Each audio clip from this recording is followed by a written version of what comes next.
ఈ పద్యాన్ని నేను రాయటం అచ్యుతరావు గారు ఫోన్ చేసి కూడా చెప్పినట్టు నా పద్యం ఇది ఏమంటే చెప్పాను నీకు నేను ఆ పంప్రాస్తో మంచి అద్భుతమైన పద్యం ఉందండి. చాలా ఆశ్చర్యపడ్డాను నేను. కొడుకు వెళ్ళిపోయాడు, రాలేదు, తల్లి కుండిపోయింది అనుకుంటున్నారు. అదే అనవసరంగా చెప్పాను, వీడికి అబద్ధం చెప్పాను నేను, వీడు ఏమైపోతాడో పాపం, ఎప్పుడు వస్తాడో ఏమిటో. ఇక్కడ ఒక చక్కటి పద్యం రాస్తారు గురుగారు. తల్లి పుత్రుల అన్యోన్య తప్త హృదయ తరళ భావోద్వేగ సుధాస్రవంతి విశ్వవీధులయందు సుంబించుకొనుచు ప్రభల వెలిగించే జగదంతరాణమెల్లా. ఎక్కడో తల్లి, ఇక్కడ కొడుకు. ఈ తల్లి హృదయంలో ఏ భావం ఉన్నదో కొడుకు హృదయంలో అదే భావం ఉన్నది. ఈ భావం ఆ భావం అలా భావాల్లో ఉండకుండా ఆ రెండు ప్రవాహాల్లో ఆకాశంలోకి వెళ్ళాయట, ఆ రెండు కలుసుకున్నాయట తెల్లని. ఎంత చక్కటి ఆలోచన చూడండి. దీంట్లో ఉన్న పరమార్థం ఏమిటంటే, ఎక్కడో రాముడు ఉంటాడు, నువ్వు ఇక్కడ ఉంటావు. ఎక్కడో అమ్మవారు ఉంటుంది, నువ్వు ఇక్కడ ఉంటావు. నీవు పిలవగా పిలవగా పిలవగా పిలవగా నీ మీదకి తప్పకుండా అమ్మవారి యొక్క వాత్సల్య దృష్టి పడి తీరుతుంది.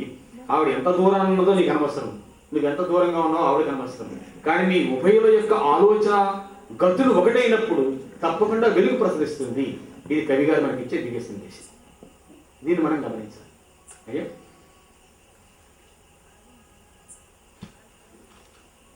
ఇక ఆంజనేయ స్వామి గురించి చెప్పినటువంటి పద్యాలు ఒక 2 పద్యాలు మాత్రం చదివి నేను ముగిస్తాను. 8 అయింది. నేను మరొకసారి చెప్తున్నాను, సుందరకాండ పారాయణ చేయటం మూలంగా ఎంత ఫలితం ఉన్నదో అంత ఫలితం ఈ ఆంజనేయ స్వామి స్తవం 9 పద్యాలు ఉన్నాయండి. 9వ పదం ఉన్నాయి.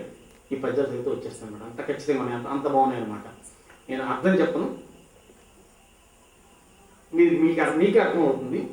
మంగళమూర్తి సర్వబుధ మండల మండిత ధీ ప్రచండ సత్సంగ దయాంతరంగ అవధారిత రామకథా ప్రసంగ సారంగత భక్తి తత్వ అపరాజిత మర్కట మర్కట కృపాపాంగ వశీకృతాఖిల భవాండ కరండ కపీశ్వరీశ్వర. అయ్యా, ఇందులో మంచి పద్యం. కోతివి నీవు రూపమున, కోతిని నేను మనస్సునందు. కోతివి నీవు రూపమున, కోతిని నేను మనస్సునందు.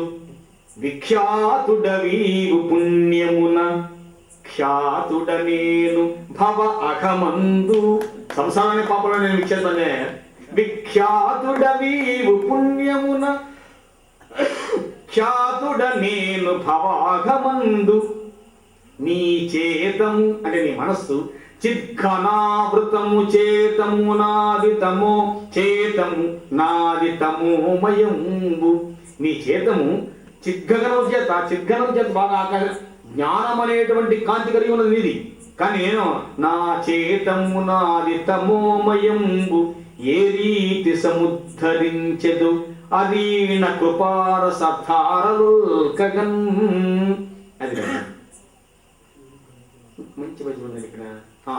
రెక్కలతోడ సంద్రము తరించిన సాహస విక్రమంక.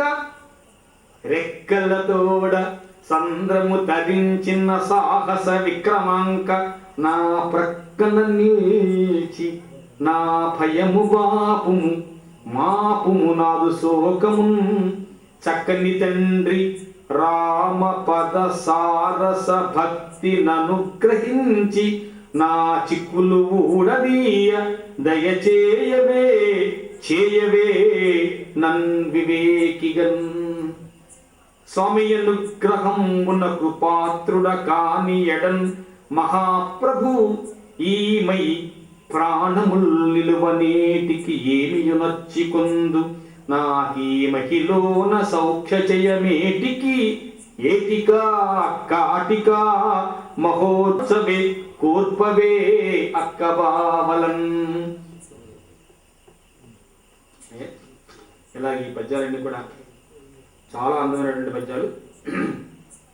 ఇలాగా ఈ దివ్య దర్శనం చక్కగా ఆయనకి ఆ అబ్బాయికి జరిగింది. కొండల వంటి ఏనుగుల కోటులు ఠీవిగా ముందు సాగ మార్తాండ రుచి విరాజితములౌ మణిఘంటికలెల్ల మ్రోగ దుశ్చండ పరక్రమన్వితము సైన్య సమూహము వెంటరాగ ఆ కండల దివ్య తేజమున్న క్రాలెడి వాడొకడేగు దించిడిన్. అలా వచ్చాడు రాముడు. అయ్యా తర్వాత దిక్కులు కంపముందగా ఉదీర్ణతరంబుగ ఘంటికాధ్వనుల్ పిక్కటిలంగ దిగ్విజయ విస్తృత నాథము బోరు కొల్పగా చక్కని శ్యామలం పురుచి సంపదవాడు, చక్కని శ్యామలం పురుచి సంపదవాడు సతీయుతుండు నల్ప్రక్కల సేవకుల్ కొలువ రంజిలు వాడు గజంబు నిల్పినం అర్కుడు దయించినట్లయ్యే అర్ధరాత్రి. అర్కుడే కాదు ప్రక్క సీతాంశు పూర్ణ బింబమొక్కటి కూడా కనిపించుచుండే ప్రాగ్దిశాంగనా వేణీ పరంబునందు ముడుచుకొన్నట్టి మందార పూలనగా. ఆకాశ వీధిలో రాముడు సీత కనిపించారండి. ఒకడేమో సూర్యుడిలా ఉన్నాడు రాముడు, ఇవిడు చంద్రుడిలా ఉంది. ఈ రెండు ఆకాశంలో కనిపిస్తే ఎలా ఉందంటేట ప్రాగ్దిక్కు అనేటువంటి ఒక అమ్మాయి చెడలో ముడుచుకున్న రెండు పూలు పెట్టుకున్నట్టుగా ఉంది రాముడు సీత కనిపిస్తుంది. ఇంత అందమైన దివ్య దర్శనాన్ని మనకు దర్శింప చేయాలంటే కవిత్వంలో ఈ దివ్య దర్శనం ఖచ్చితంగా కవి పొంది ఉండాలి. నిజంగానే ఈ దివ్య దర్శనం మనం చదివినట్టయితే మన చిద్గగనంలో మన మనో ఆకాశంలో తప్పకుండా రామచంద్రమూర్తి సీతాదేవి తప్పకుండా దర్శనమిస్తారు. అటువంటి మహాద్భుతమైన గ్రంథం ఈ దివ్య దర్శనం.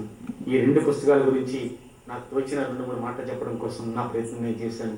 అంచేత ఇందులో ఉంటే ఏమైనా మంచి ఉన్నట్టయితే అది మా గురువులు మాకు అనుగ్రహించిందని, ఏదైనా తప్పులు ఉన్నట్టయితే అది పూర్తిగా కోటకు సంబంధించినవని భావిస్తూ నాకు ఈ మంచి అవకాశాన్ని ఈ విజయదశమి పూట ఈ స్వామివారి గురించి చక్కగా మంచిగా 4 మాటలు చెప్పే అవకాశాన్ని నాకు ఇచ్చి నన్ను కూడా మీ భక్త కోటిలో ఈ కోటను కూడా చేర్చుకున్నందుకు మీ అందరికీ ప్రత్యేకంగా ధన్యవాదాలు తెలియజేసుకుంటూ మరి సెలవు తీసుకుంటాను. ప్రొజెక్ట్ చేసినందుకు కోట వెంకటలక్ష్మీనరసింహం గారికి ఈ యొక్క జ్ఞానానందనాథ ఆశ్రమం తరఫున కృతజ్ఞతలు తెలియజేస్తున్నాం.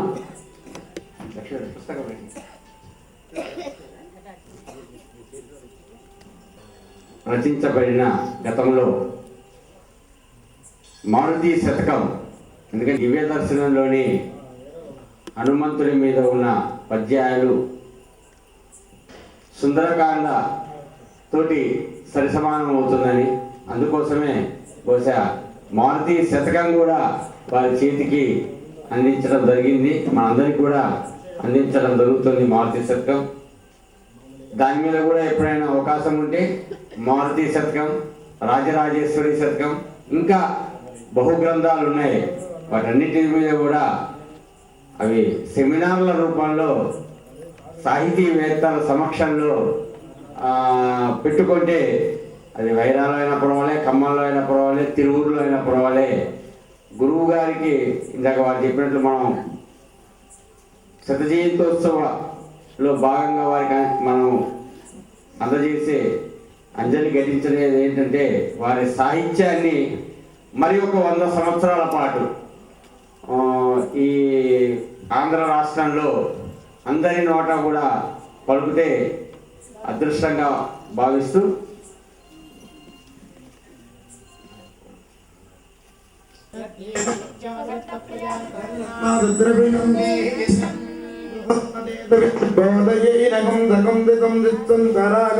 సగం శిషాధీ